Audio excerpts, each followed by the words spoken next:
Hi, okay, it is session 5. We're going to continue working with our algebra. We have our recap as normal, so I'd like you to complete that. Remember, it isn't a test. If you need to look anything up, then please do. You should be able to manage without a calculator for all the questions there, apart from that last one in the corner. Good luck. Have a good old go at those questions and press play when you're ready.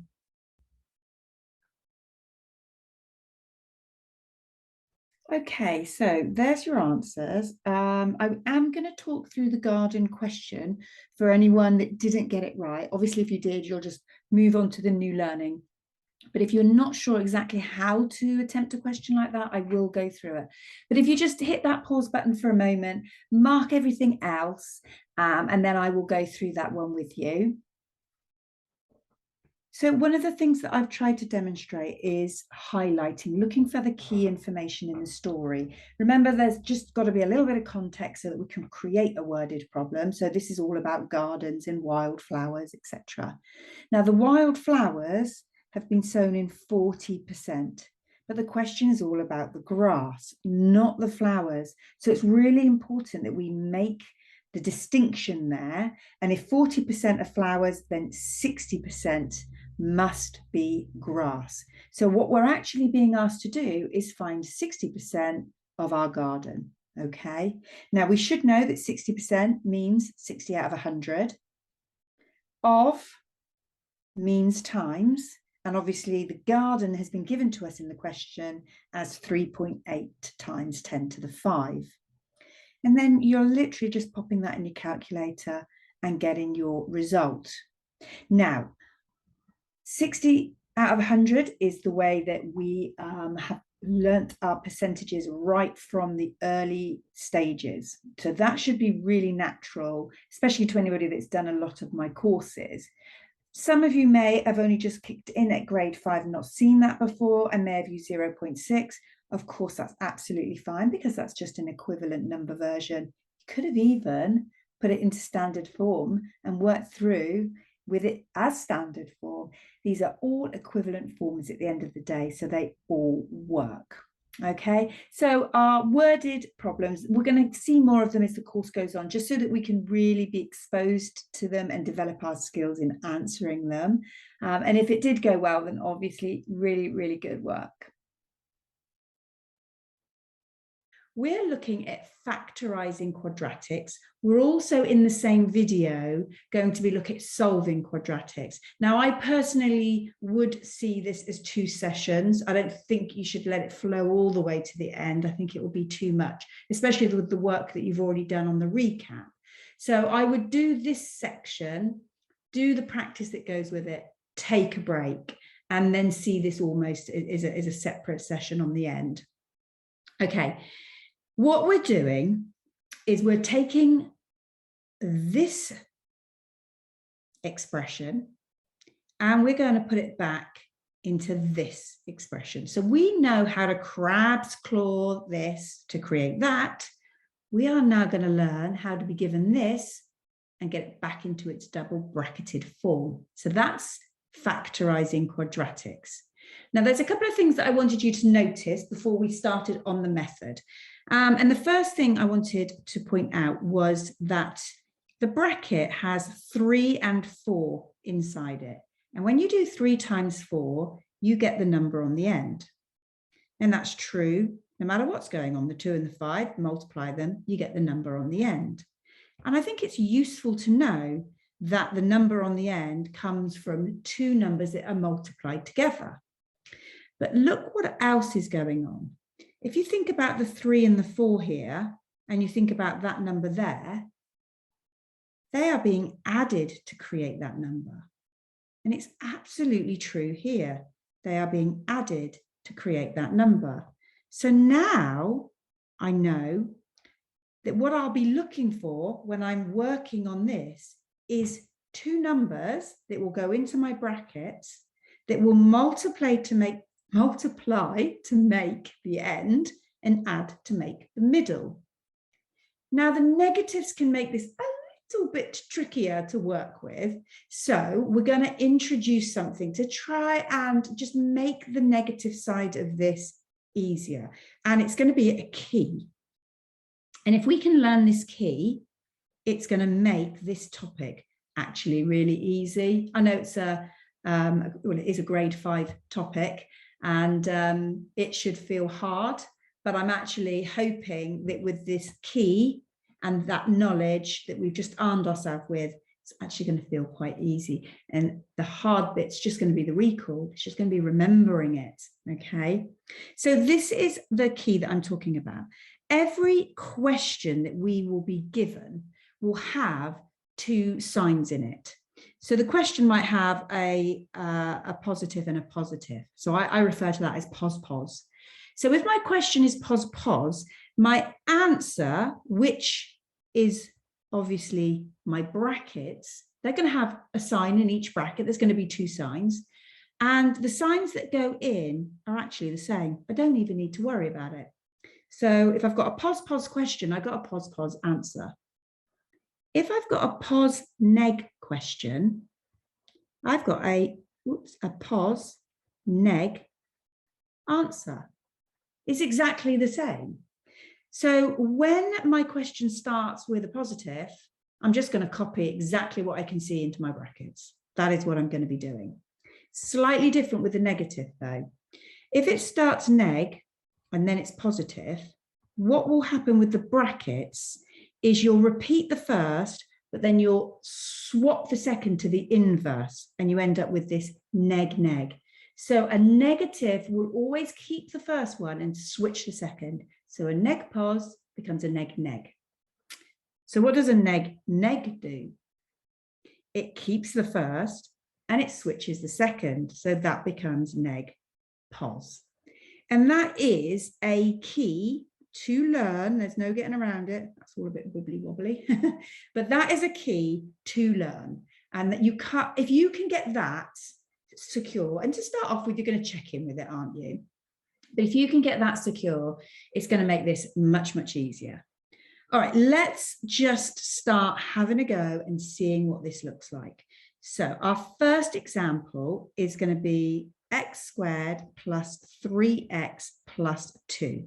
That's a really, really easy example, and you'll see why in a sec.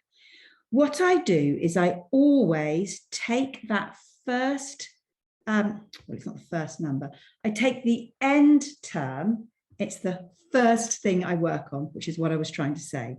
So the first thing I work on is the 2, and I'm looking at what multiplies to make it. And there is literally only 2 numbers that multiply to make it. Okay, so that's why it was easy, because there's not lots of factors. So I'm going to do my brackets. I'm going to drop the x. I'm going to do the signs. Pos means pos. And I'm going to put the numbers in, 1 and 2. And that's it, done.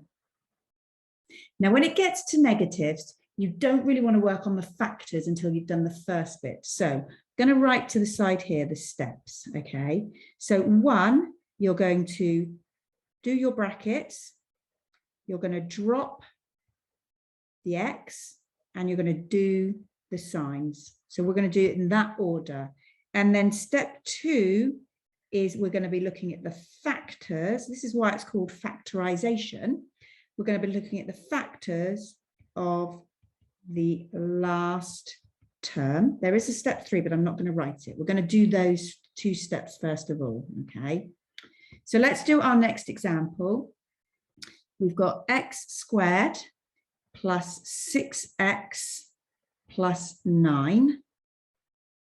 So we draw the brackets, drop the x, do the signs. Pos means pos. Step 2, we're going to find the factors of 9. 1 and 9 multiply to make 9.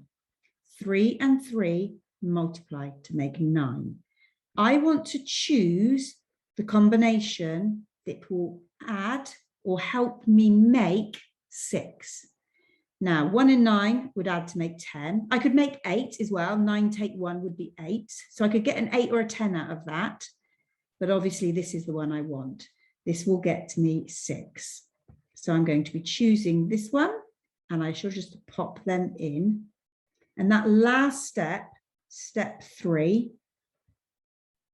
okay, is find the pair that makes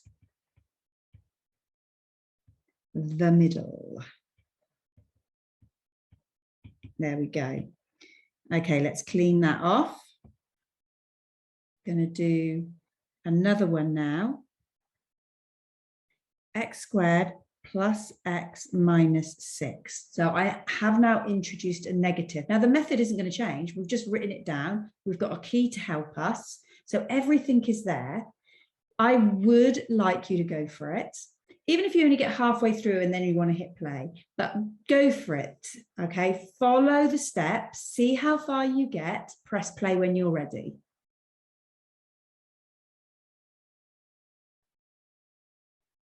Okay, so I'm going to do my brackets, drop my x. I've got a pos start, so I'm just copying it down. I'm working on the number 6. 1 times 6 makes 6. 2 and 3 makes 6. Okay, now this is where I need to be really, really careful. Okay, I have 2 different signs in my brackets. So when I'm looking at this middle, I need to be thinking about the fact that it's a positive x that I want to make. And it's just 1.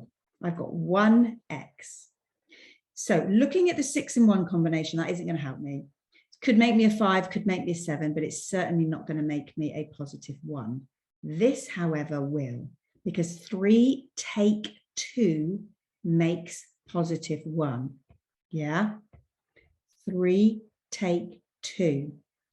So my 3, if you look, is a positive number, and my 2 is a negative number. So next to the plus, I'm going to put the 3, and next to that minus, I'm going to put the 2. It's really easy to get that the wrong way around and make a mistake. And that's why the negatives make this tricky. But that is a way of thinking about it to try and just get some understanding behind those numbers and what's happening. Okay, let's do another one. We're going to do x squared minus 6x plus 9. So hit pause and press play when you're ready.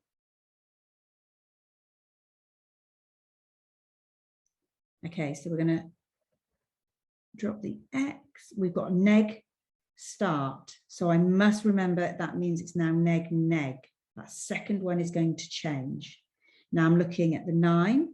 1 times 9, 3 times 3. And I want to make a 6. Because they're both negative, I don't even have to think that hard. And actually, because it's 2 3s, I don't have to think that hard. In they go.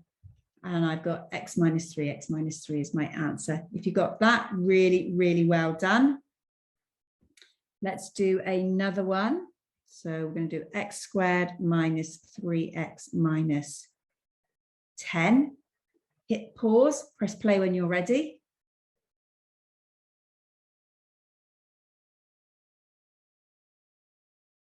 Okay, so brackets, drop the x. Work on, oh, do the signs, neg, neg, it's going to give me neg, pause, and then work on that number 10. I've got 1 and 10, 2 and 5. So 2 and 5 is going to help me make a 3. I need to be very careful. I've got to make negative 3. With those 2 numbers, to make negative 3, I am going to have to do 2 minus 5. So the 5 is going to go in front of the minus, and the 2 is going to go in front of the plus. Okay, if you got that right, brilliant. All right, we're going to do one more, and then I'm going to leave you to practice, because it is that's going to help you get better. Okay, I'm going to show you this one because it's a little bit of a nasty. Okay, now the general rule that we work to, which I've not talked about yet, So if I've got x squared plus 3x plus 2, my general rule is if I've got 3 terms, I will factorize into 2 brackets. If I've got 2 terms, I will factorize into 1 bracket. And that is true, and it works 99, probably 0.9% of the time. There is this tiny little number of 2-term questions that don't go into 1 bracket.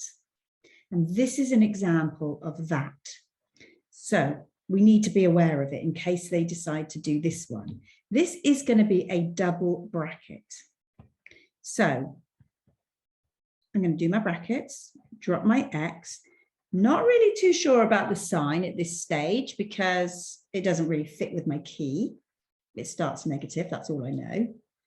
But this is the thing that you're looking out for. And this is what's going to trigger your, it's one of those questions, okay? What I am looking at on the end of this question here is a negative square number.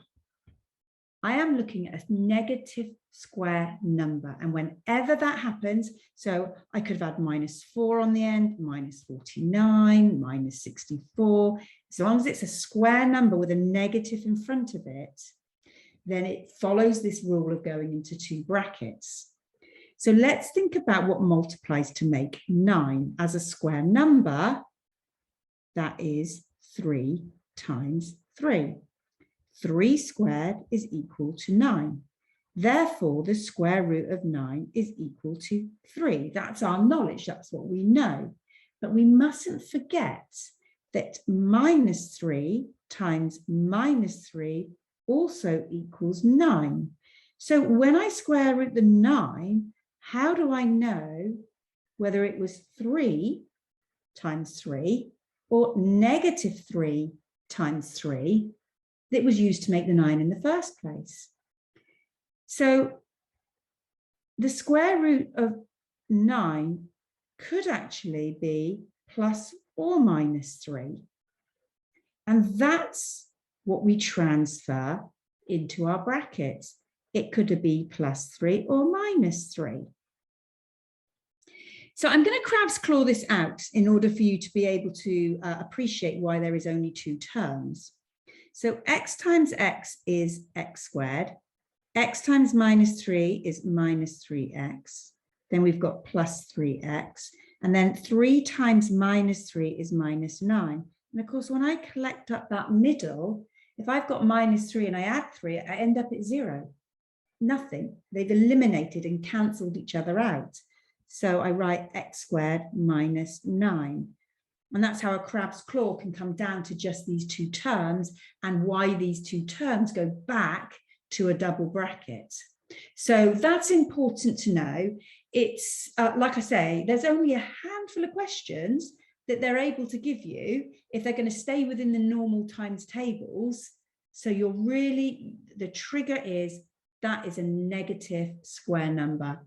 It's 2 brackets. All right. So they are all the examples that we're going to do.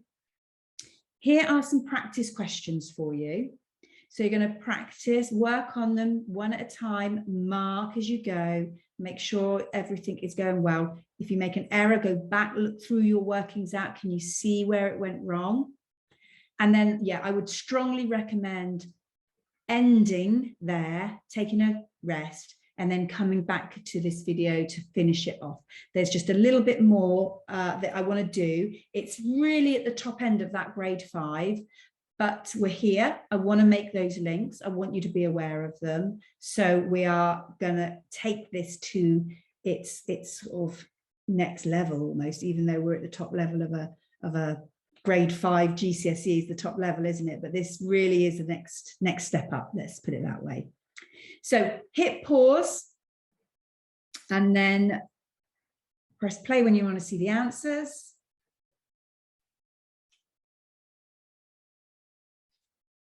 Okay, there are the answers.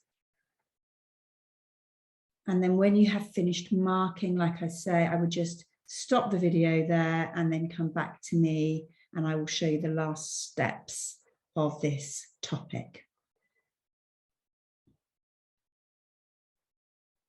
Okay, so part 2 of our factorising quadratics is actually solving quadratics. So the difference that we've now got is an equal sign, which means this is solvable, okay? A quadratic has to equal 0 for us to be able to apply any method to it. So you should see in your exam, it's saying equals 0. If they wanted to be extra, super mean, they could do something like that. And you should be able to say, oh, that's a quadratic. Oh dear, it doesn't equal 0. It needs to equal 0. And you would hop it back across. But if I'm honest with you, I think it would be incredibly unlikely for you to see anything like that on a foundation paper. As yet, we haven't seen anything like that. So it's certainly not something I'm going to worry us over. But worth just showing you the type of thing that could happen, maybe. So a quadratic will equal 0. We know it's a quadratic because of the power 2. We know how to factorise quadratics. So even if you were looking at this with your current knowledge going, I've never seen that before in my life, I've got no idea what to do, I would hope that you would go, well, I know what to do by factor, I'll just factorise it. Because it is the first step to solving and it would get you the mark. So it really is about having that confidence to go, okay, I don't really know how to answer that, but I know how to factorize them, so I'll do that. If you are really good with your method for solving equations, you might just go straight into that. And we have a hopping method throughout all the courses that I refer to. So it could be that you want to start hopping to solve it, but it just doesn't work for quadratics. So the hopping method is at its limit, if you like, when it comes to this. It's not going to work. So we're going to just factorize, which we've already got the skill for. So dropping my brackets, putting my x in, it's pos. I need to work on 12. 3 and 4 is going to help me make 7. So 3 and 4 goes in. And that is an alternative, an equivalent way of writing the same piece of algebra. And that's why we do it. Now, this step is the solving bit, okay? I want us to think about when we are multiplying and we want a 0 result. If I have a 5 here and I have to times it by something to make it equal 0, I've got to times it by 0. And it wouldn't matter what number I put there. I could put 6 and it would need to times by 0 if it's going to equal 0. 7, 10, 20, 80, 104. It absolutely makes no difference. I need to multiply by 0 for it to equal 0. So if I go back to this, remember that this is just a number I don't know, and this is just a number I don't know. If I can make this bracket equal 0, then this, whatever it is, I don't care, times by 0 is going to equal 0.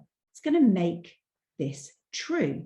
So what value for x could I use? There is only one. What value of x could I use that would make this bracket 0? So I've got x plus 4. I want it to equal 0. What will that need to be? One of the things that I could do is I could just say, I want to know what x equals. To get x on, to know what x equals, I need to get it on its own. So I'll move that to the other side and it'll land as -4. 0 minus 4 is -4. X has to equal -4.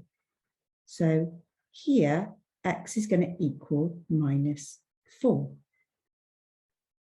If that x is -4, it's going to equal 0. It's solving the equation. And then obviously I'm going to do the same to the other bracket, because if I can make this one equal 0, it doesn't really matter what's going on in that one. 0 times whatever equals 0. And this one, I would need my x to equal -3. -3 plus 3 is equal to 0. Now, I'm hoping that you might notice that my +3 has become minus 3. The sign has just switched. My plus 4 has become minus 4. My sign has literally just switched. So I don't have to have that deeper understanding and that deeper knowledge to actually do this. So even if all that, what's she talking about? All that equals 0, what do I use? What do I multiply by? You could just prefer to think opposite sign, same number. Opposite sign, same number. It is going to work. At foundation level, you can get away with just doing that. So if I was to give you x minus 3, x plus 2 equals 0, this would be opposite sign, positive 3. Don't really need to show the plus. X is opposite sign, same number. That's it. So if you can factorize, you can solve, can't you? So there'd be no point in not doing this.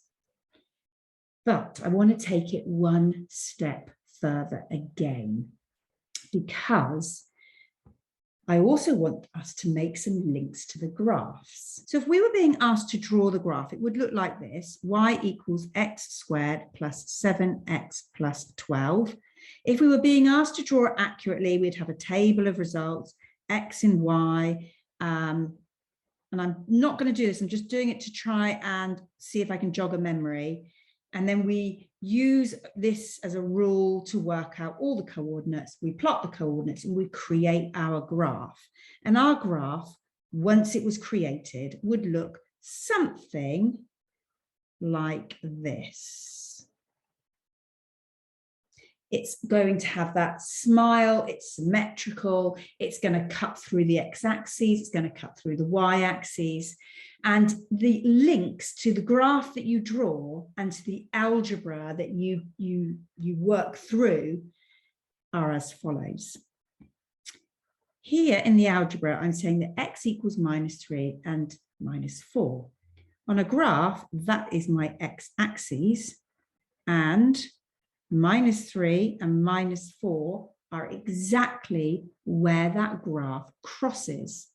So this is telling me where my real graph, if I was to draw it accurately, crosses. These are also referred to as the roots. And the reason that we're doing this is because we are getting questions where the graph is drawn and given to us, and then you are being asked, write down the roots of the graph. It might ask you to write the coordinates of the roots of the graph. So depending on the way they word it, and the way that we will do it throughout the course, is we will mark on that is minus 4, that is minus 3. So they are my roots, which are coordinates minus 4, 0 and minus 3, 0. So we're just making those connections, making sure we understand what those points are. There is another really interesting fact and connection that we're not going to dwell on, but we're going to highlight. This end number here, which is a positive number, plus 12, is where it crosses the y-axis. So I can check in to see if my sketch is any good, because it should be crossing the y-axis at a positive point, 12. So that positive point, I'm at the positive end of the y-axis, is a good sign that my sketch isn't a million miles out. That was a lot of information in one go, but don't worry, we're going to see this a few more times before I leave you to practice. So let's go back to our solving. I am going to give you x squared plus 6x minus 55 equaling 0. We're going to factorize, which you've had loads of practice at, so there's no way I'm going to literally talk through all of this. I really want you to have a go at getting the solutions as well at the end. I know you've only seen it once, but give it a go and hit play when you get to that point, please.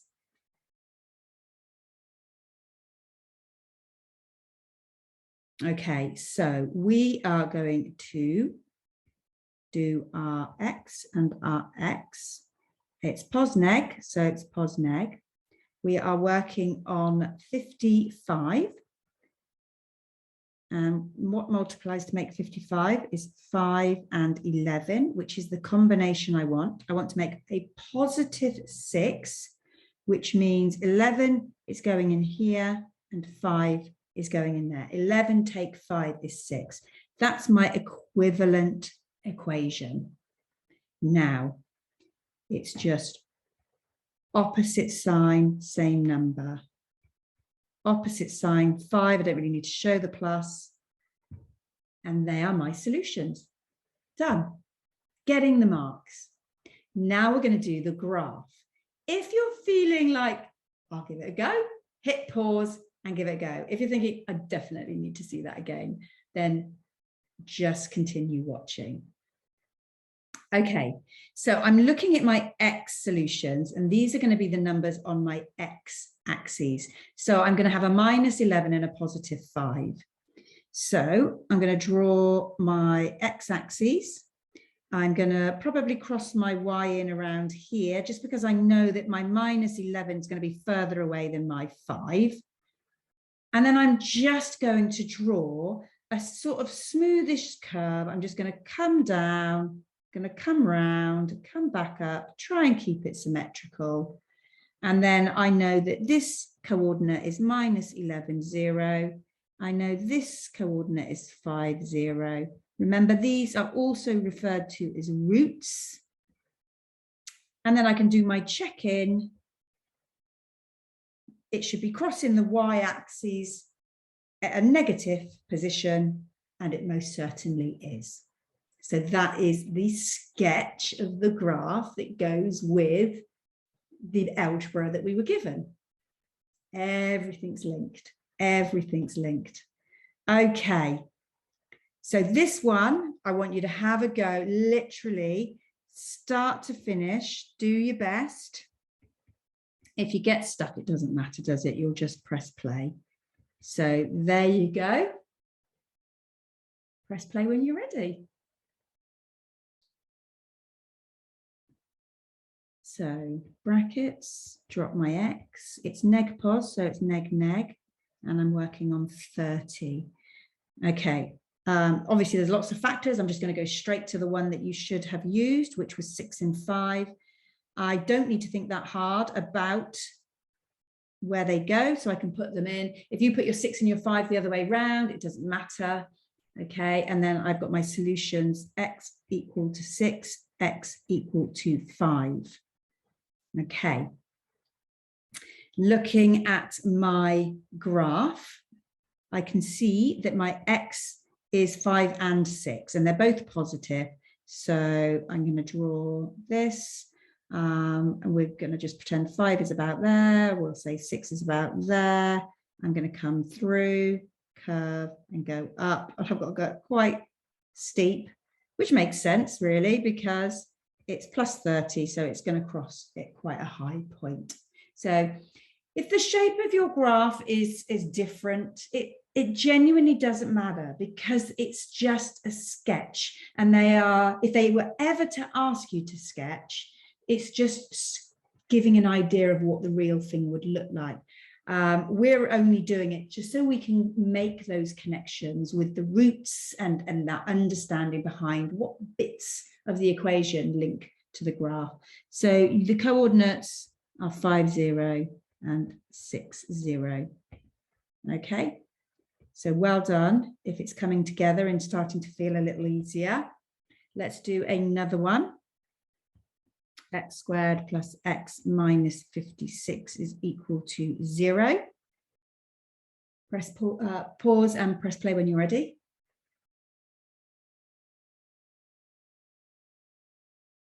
Okay, so we've got our brackets and we've got our X. It's pos, so I can just copy it down.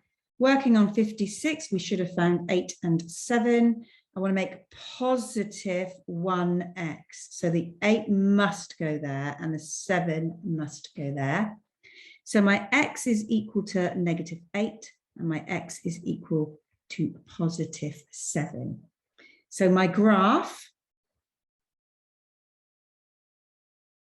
I'll say that I've got my -8 here, my 7 is here, and I'm going to come down and round and up. -8, 0, 7, 0, And I'll do my little check-in, which I really like doing because it just reminds me all the time that that last number is where it cuts through. And hey presto, there is the sketch. Okay, I don't know how many more we want to do. Shall we do one more? Gonna do one more, yep. All right, let's do x squared minus 12x plus 36 equaling 0. All right, press play when you're ready.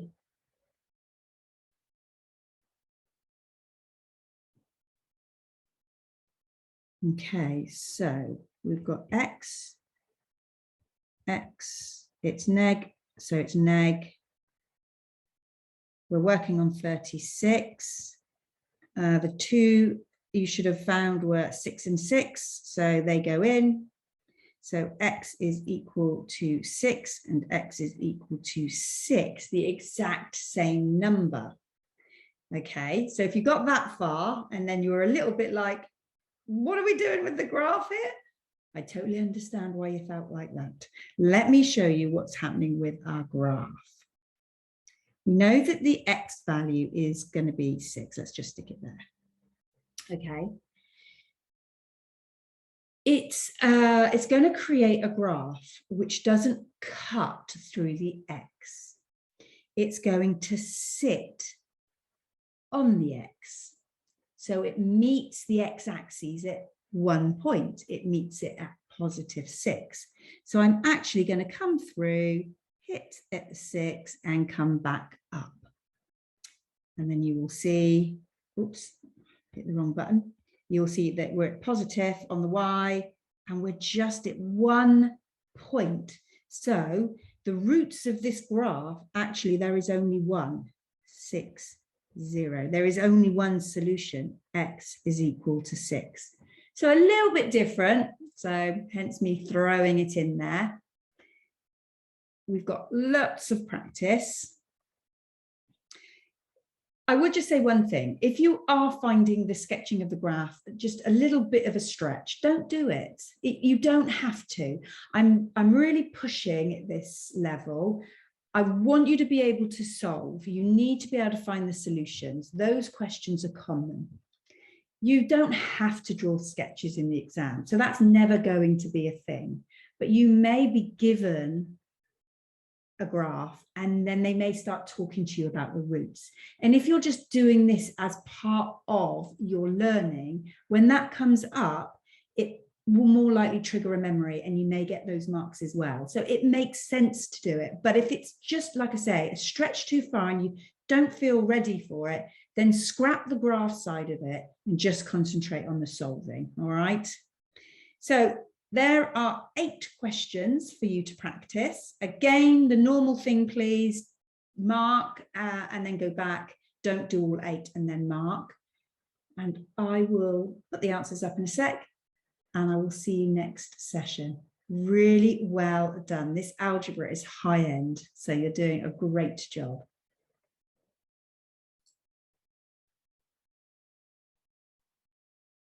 And there's your answers.